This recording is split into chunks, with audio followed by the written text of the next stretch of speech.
Bom, em primeiro lugar, né, eu acho que é muito importante, né, a gente entender que o uso da tela, né, é um uso que é, né, acima do esperado, não só para a criança, nem só para o adolescente. Ele é um uso acima do esperado para todos nós. Então, quando a gente está orientando um pai, uma mãe, né, que busca, né, como eu vou controlar melhor o uso da internet, meu filho, será que meu filho já está dependente, não está dependente? A gente precisa primeiro olhar para nós mesmos, né, e para perguntar, né, na minha família, como é o uso da internet? Porque a gente não vai conseguir modificar, né, o padrão de uso dos nossos filhos se a gente não tiver, né, internalizando esse uso também na nossa vida. Faço o que né? eu digo, mas não faço o que eu faço, não funciona, né? Exatamente. Então, a gente tem uma relação, né, de dependência, todos nós, né? Porque a gente usa a tela 24 horas por dia praticamente, né? Então, por exemplo, é um exemplo que eu dou muito no consultório. Estou ali trabalhando online, né? Muita gente hoje trabalha online, muita gente já trabalha, né, usando o computador. Acaba meu tempo de trabalho, 8 horas de trabalho. O que eu vou fazer para relaxar depois que eu saio do trabalho? Tela.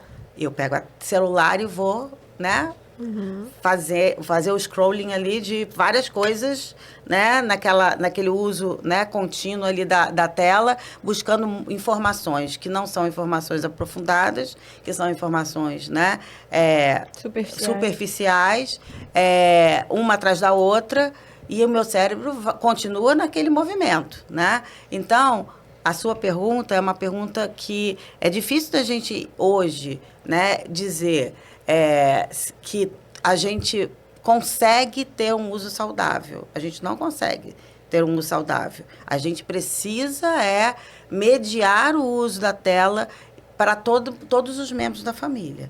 Então, quando a gente, né, fala, né, aqui, né, a palavra do ano passado foi brain rot, né?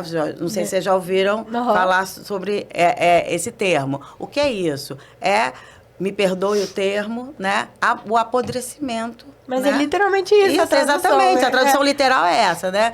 É apodrecimento cognitivo. E né? uma coisa curiosa desse brain rot é que as crianças não entendem como isso.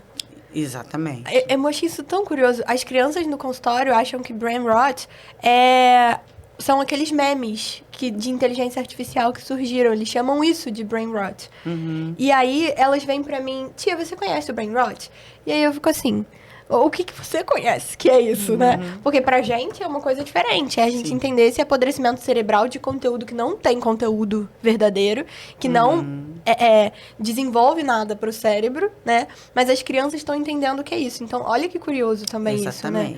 O como isso já chama atenção pra esse lugar que você trouxe de que ninguém tá conseguindo ter um uso saudável. Exatamente. Ninguém consegue, mas existem níveis, né? Então, quando esse nível extrapola, né?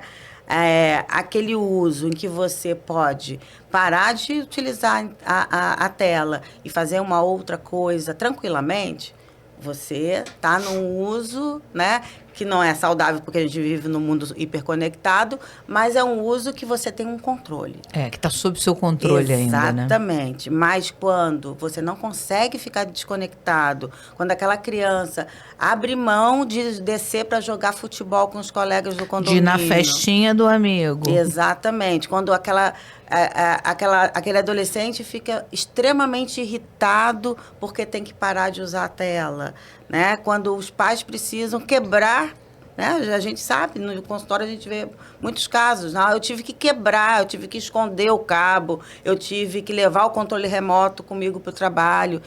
Então, aí já passou do limite daquilo que é possível, né, de lidar no dia a dia. Então, a gente não pode pensar, né, com ingenuidade de que a gente, vivendo no mundo que a gente vive hoje, a gente está imune de ter uma relação pouco saudável. né? Mas a gente pode ter esse controle. Gi, seria correto dizer que quando você entra nesse nível que você não dá conta mais, você já deixou de fazer algumas conexões no cérebro, você não consegue mais acessá-las? Seria correto dizer isso? Com certeza. Por quê? Porque o uso da tela, né? Principalmente da forma que, né, ela é projetada, né? A mídia digital é projetada, ela é projetada para desenvolver dependência, né? Então, a gente sabe disso, que todos os algoritmos, todas as bases psicológicas daquilo que eles organizam como conteúdos. Até neurobiológicas, exatamente, né? até neurobiológicas. E tudo isso é feito para desenvolver essa dependência. Então, um dos fatores, né, de maior dependência é a relação com o sistema de recompensa do cérebro. Né? Então, quando você, né, tá diante da tela que te traz aquela recompensa imediata, que te traz aquela necessidade de você estar modificando toda hora esse estímulo, né? Porque, na verdade, você modifica, mas não modifica. Né? Você acha que você está modificando o estímulo, mas você está dentro da mesma bolha de conteúdos. Porque a internet que é feita... Exatamente. É feita para te compensatório. colocar dentro da mesma bolha de conteúdos, que são conteúdos programados para você manter o seu interesse, manter aquela relação de estímulo e recompensa, e para manter você conectado, mas com o objetivo comercial. O objetivo final é sempre comercial. Né? É sempre Não é um você... objetivo que te dá uma competência. Exatamente. Ou te faz entender, né, de muitas coisas que você precisa entender para você se desenvolver. Né? Então, assim, eu estava, né, pensando, né, e recentemente eu fui, né, no Congresso de Neuropsicologia, que foi lá em Foz do Iguaçu.